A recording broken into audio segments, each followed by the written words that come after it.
At ng pumping station ng Estero de la Reina sa Tondo, Manila. Iba't ibang kumpanya ang contractors ng proyektong ito.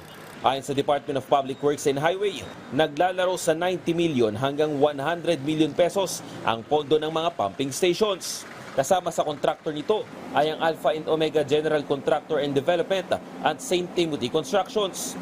Kabilang sila sa top 3 na inilabas ni Pangulong Ferdinand Marcos Jr. na top 15 contractors na may pinakamaraming flood control projects sa bansa.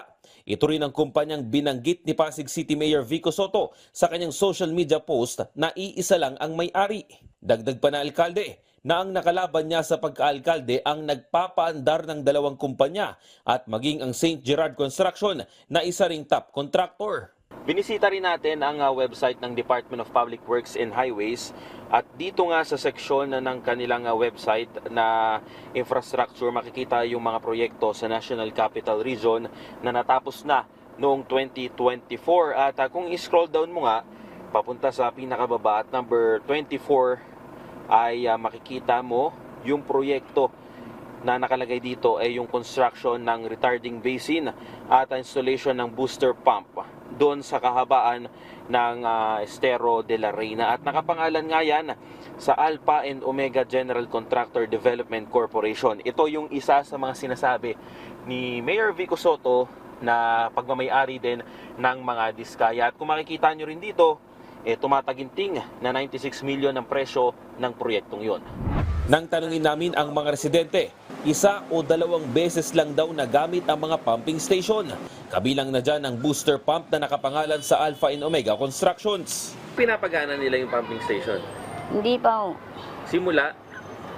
Yung ano lang doon lang sa may kanto lang gumagana.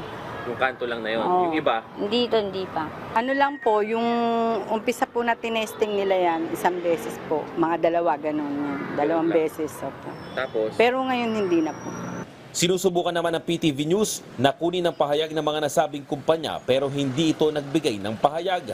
Sisimulan na rin ng BIR na busisiin ang mga nadiskubring ghost project at maging ang mga contractors nito. Una-una, titingnan natin yung mga tax compliance dahil yan naman ang sakop ng o saklaw ng authority ng BIR. So titingnan natin yung naging tax compliance nitong mga contractors patungkol dyan sa mga proyekto na yan at overall tax compliance nila. Pag sinabing ghost project, wala naman talagang ginawa. So ibig sabihin yan, walang ginastos patungkol sa proyektong yan at binayaran siguro sila pero walang ginastos sa project na yan. So dapat wala silang matidisalaw yung mga expenses. JM Peneda para sa Pambansang TV sa Bagong Pilipinas.